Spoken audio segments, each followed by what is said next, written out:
Indication.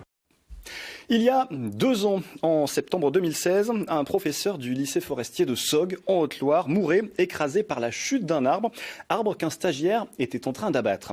C'est ce stagiaire, ancien apprenti, qui devait comparaître devant le tribunal du Puy-en-Velay cet après-midi pour homicide involontaire. Mais le procès a une nouvelle fois été renvoyé. La justice veut se donner du temps pour rechercher les responsabilités. Gérard Rivolier et Elodie Monnier. Une nouvelle fois, les collègues de Johan Bérodeau, le jeune formateur tué par la chute d'un arbre de 30 mètres il y a un peu plus de 2 ans, se sont réunis aujourd'hui devant le tribunal.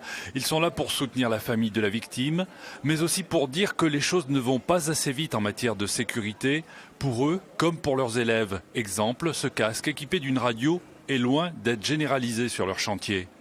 Chacun dans son établissement essaye de faire avancer les conditions de sécurité et d'avoir des moyens matériels et humains pour travailler correctement. Malheureusement, il n'y a pas de volonté d'améliorer au niveau national, en fait, qu'il y a un travail national, puisque du coup, ça demanderait énormément de moyens. Vous comprenez que 480 € pour l'ensemble des formateurs forestiers en France, ça fait un budget Pour un casque comme celui-ci.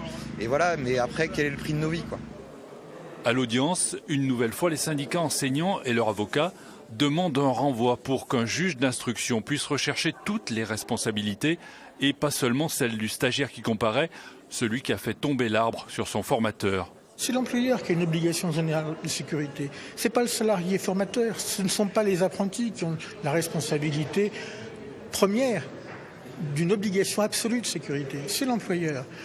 L'employeur, dans ce dossier, à notre sens, n'a pas pris les dispositions pour garantir aux formateurs, garantir aux apprentis la sécurité qui leur est due. Après quelques minutes de délibération, l'audience est effectivement une nouvelle fois reportée. Une information va être ouverte. L'avocat de la défense s'en félicite aussi.